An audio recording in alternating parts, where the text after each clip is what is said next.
Hi dear friends, my name is Dima and I'm an English tutor. So I have been tutoring my students English for over 20 years for now, I believe, yeah. And so this video is devoted to Duolingo preparation. If you are watching this, so I suppose you already know the sections, maybe some sub-scores. If not yet, so let me tell you in brief what Duolingo is like. This is a very young test compared to TOEFL and IELTS. Those have been around for maybe 40 years or more, but this Duolingo has been around for 5 years, and especially they have become popular. People learned about them, I think, 2 years ago, especially due to coronavirus and everything. And now already a couple of thousands of universities accept your Duolingo scores. So this test is very unique compared to those old dinosaurs, yeah. And so we are looking now at one of its sections called Duolingo Vocabulary. So the essence of this vocabulary is very, very simple. You have to select existing words of the English language, like nothing special. Remember, please, that all sections are selected for you by the algorithm according to 3 basic levels of difficulty: easy, medium, and hard. So we are looking now at a medium level. Just I take them randomly. We will now, together with you, practice in such a manner. I hover over this, for instance, word one by one, and then I tell you my opinion, whether it exists in English or not. Of course, most of the words I will guess correctly because, I'm a tutor in there. But your task is to practice with me and to try to decide for yourself prior to my decision whether it exists or not. Remember, please, that these tasks are taken from real Duolingos. So believe my word, it's so. By the way, I want to tell you that the core of Duolingo vocabulary is made of, as they say, about 10,000 words. 10,000. For some of you, it may sound just like a trifle, nothing special. Yeah, for some of you, it will seem like a great load. Yeah, 10,000. But you know what? I want to tell you that if you feel comfortable with this level, with these words, it means that you can sway at something decent at Duolingo, let's say 110, maybe like 120, something like that. Later on, I will show you some hard level tasks. Yeah, but overall, compared to such serious tests as GMAT or GRE, vocabulary here, the verbal component, is very, very simple. It's my opinion. Probably, so some of my students, they got 130 for Duolingo, by the way, so they say that nothing special. Okay guys, so and yeah, one more aspect. So if you feel that you need some professional tutoring, so you're welcome to address me. The links are in the description to this video. You're welcome to my online sessions. I have helped already a couple of hundreds of people to get through with this Duolingo test, and as I told you, some of my students get 130 overall and even 140, 150 for separate sub-scores. Okay guys, so let's start. We will do now a couple of these sets, real sets. So these words, as I told you, have been taken from actual, authentic Duolingo tests by some, let's call them enthusiasts. Yeah, as it were. Okay, so by the way, I sound all words, even those which are not existent. Yeah, but we need to sound them somehow. Okay, let's start. Try to guess before me. Interference. Yeah, I think it exists. Yeah. By the way, at the end, the system, I will click submit and the system will show us whether really I'm right or not. Norm. I don't know this word. Post time. I don't know. Garment. Yeah. Garment, kind of clothing. I will try to give you some synonyms, something like that. Interference, yeah, by the way, if somebody interferes or invades or pervades, something like that, interfere, intrude, garment, clothing, bubble, bubble, those bubbles of air or water, some foam, anacory, no, disposal, yeah, this word has several meanings. The most spread are, two basic of them are at your disposal, It means that at your discretion, you have something which you own and you can use, so it means that it is at your disposal. Also, disposal is used to indicate that we want to get rid of something, so to dispose of something, to get rid of something, so the disposal is the noun derived from that. Glory, yeah, glory, fame, grace, something like that. So when somebody is famous and glorious, so people love him, adore him, and admire him, something like that. Dish out, dish out, no. Deputy, a lot of meanings. So let's not name all those meanings, but at least one of them. So deputy, let's say, is a man or a lady who works in the parliament, for example. So he's a deputy. People delegate, people deputy him or her with some responsibilities. Yeah, something like that. Orable, no. Menite or menite. No, I don't know such a beauty. Courageous, of course, it's an adjective. Courageous, derived from courage. It means that somebody is brave. Yes, and so on. Apkomeva, no. Patience, of course. This is a quality of a person usually that you can stand, you can tolerate the discomfort, being motivated to achieve something. So you have some patience. In guise, no. Imperialism, I don't know. By the way, remember that they always try to mislead you, yeah, to catch you on this. Like imperialism. So when you're in a hurry, you have 1 minute to do this task. Of course, when you're in a hurry, you can select something wrong, and I do something like that sometimes also. Observed, no. Okay, let's click submit and see where we are. Everything is fine, you see? Everything is fine. Yeah. No mistakes. By the way, mind you, I can make some mistakes because, as I told you, we can be in a hurry, or my eyesight also sometimes. So this is, again, something medium. So let's do a couple of more words. Outweigh, of course, it exists. Outweigh, it means to be larger. Both literally and figuratively outweigh something. So dice, yes, it's from games, from gambling. Usually dice means this object, like a cube, which we cast when we play some games. Okay, dice. Decorated, no. You see, they were trying to catch us with decorated. Here, if there were O here, then yeah, but it is only A. Disorder, order, disorder. It's a noun. The opposite of order. Order when everything is in place, everything is systemized, but disorder means like chaos, something like that. Chaos. Spending, yeah. You see, we can have some gerunds here, gerunds or participles, something like that. We can call them just nouns for us not to bother. Spend, to spend money, to spend time, so spending, yeah. Technorage, no, I don't know this. Doreg, you see, doregu or doreg, no. Explife, no. Frimp, I don't know. Resignly, no. Soulmedly, no. Emerald, no. Hixture, no idea. Contrapolic, sounds beautiful, but. Yeah, we will not be deceived by the system. Mammal, of course. Mammal usually is an animal which feeds its offsprings with its breasts, usually with milk. Mammal, a very popular word, by the way, at every test, starting from TOEFL and IELTS and Duolingo. Mammal, so you're welcome, please, to memorize it forever. Pyramid, yeah, pyramid is kind of an international word. I don't remember which word it is derived from in Latin, but pyramid is such a structure, usually vertical, yeah, at which several layers are stacked on each other. Usually the base is larger than the top, but not necessarily.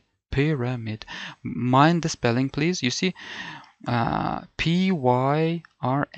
I have such a system from my childhood. I don't know where I took it from. Nobody taught me, but you see, I'm from Ukraine and I'm living in Ukraine, and I know several languages: Ukrainian, Russian, English, a bit of German, and a bit of French. And you know that most of those words in the English language, they are derived from Latin or from Greek words. Most of them, not all of them, but even if they're from French, original, they are from Latin. Latin letters can be pronounced in a way that is comfortable and convenient for you to memorize the spelling. For instance, let's take this pyramid. Of course, I can spell it Pyramid, but it's so long, and so if you are like a German or a Spanish guy or a French, I would recommend you to use such a universal system. For example, I can like pyramid, so I mean that let this letter Y be, it echoes with some letter or sound from your native language. So let it be U or something like that. So pyramid, you see, I'm trying to read it like in Latin, but of course I can read it pyramid or pyramid or pyramid, but I mean let it be U because otherwise you will confuse it with I, you see. But if it is like U, and so when you're looking at this word, you try to focus, even to close your eyes, and please spell it for several times out loud. Pyramid, pyramid, pyramid. I guarantee that when you have the necessity to write it, or when you meet it in some readings, you will recognize it immediately. If you don't do that, the possibility that you will recognize it, it lowers, and so, for instance, spending, yeah, spending.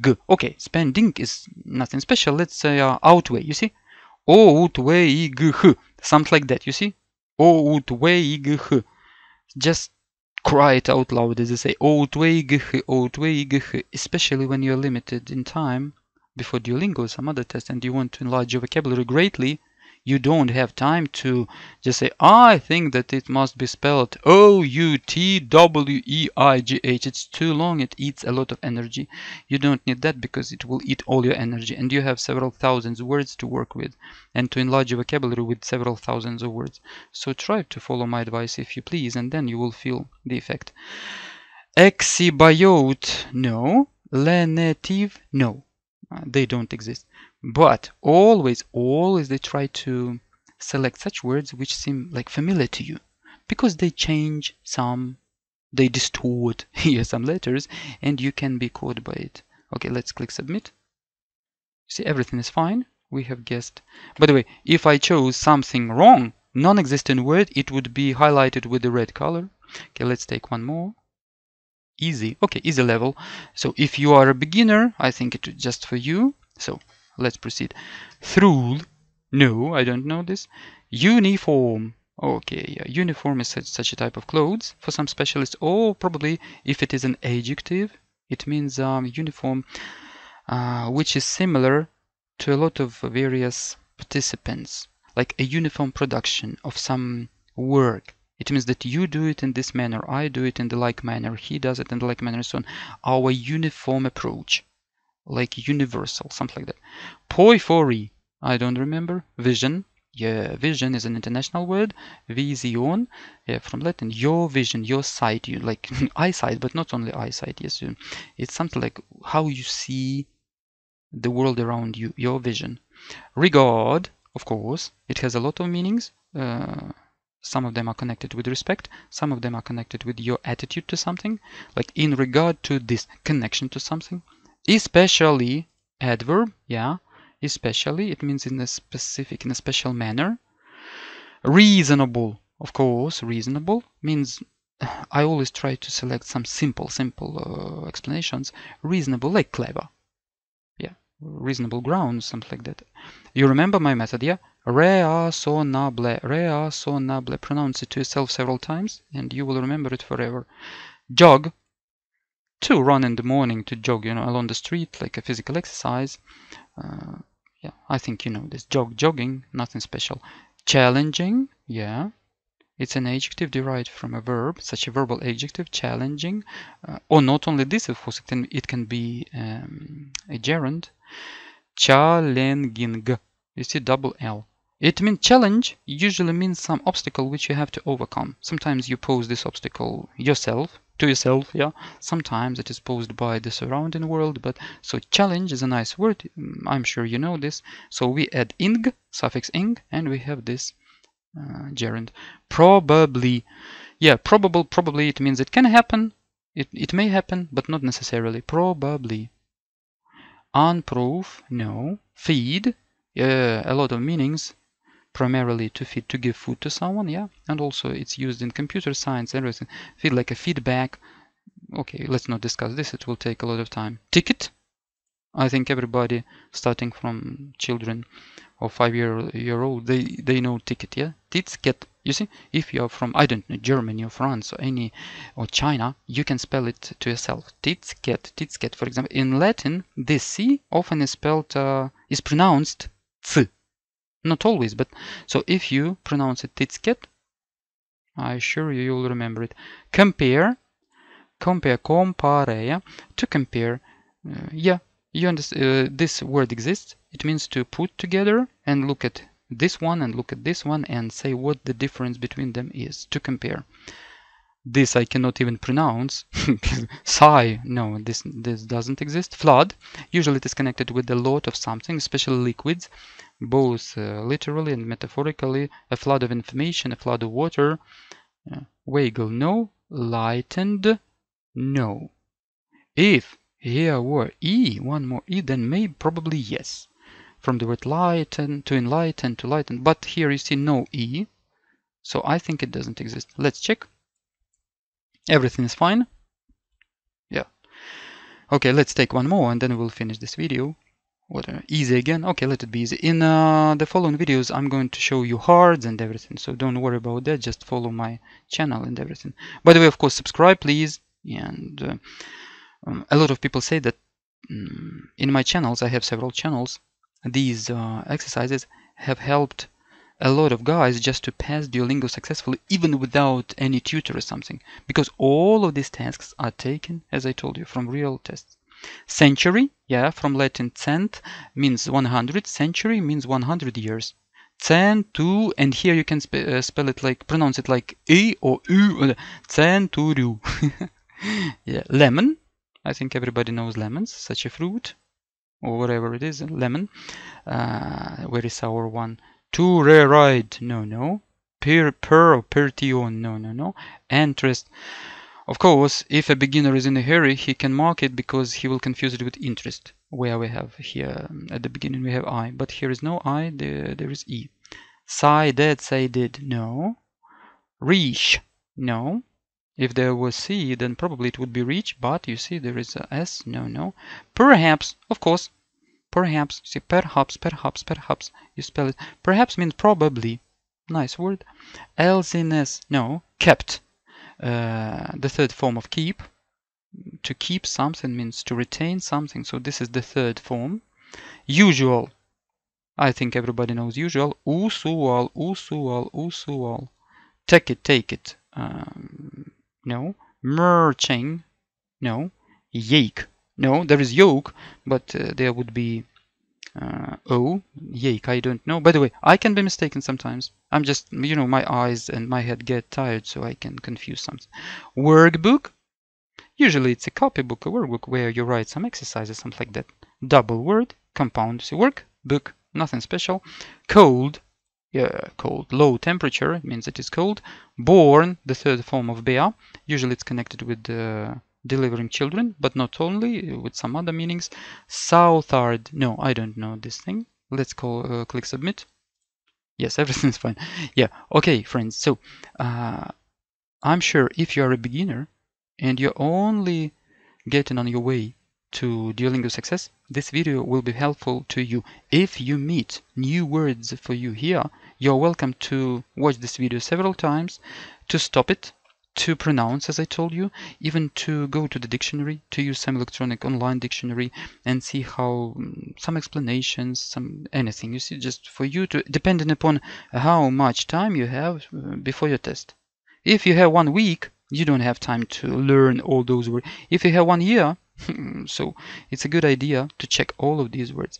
So guys, I wish you success at Duolingo, IELTS and TOEFL. If you need my assistance, please contact me via those links that are in the description of this video. So see you in the videos to follow.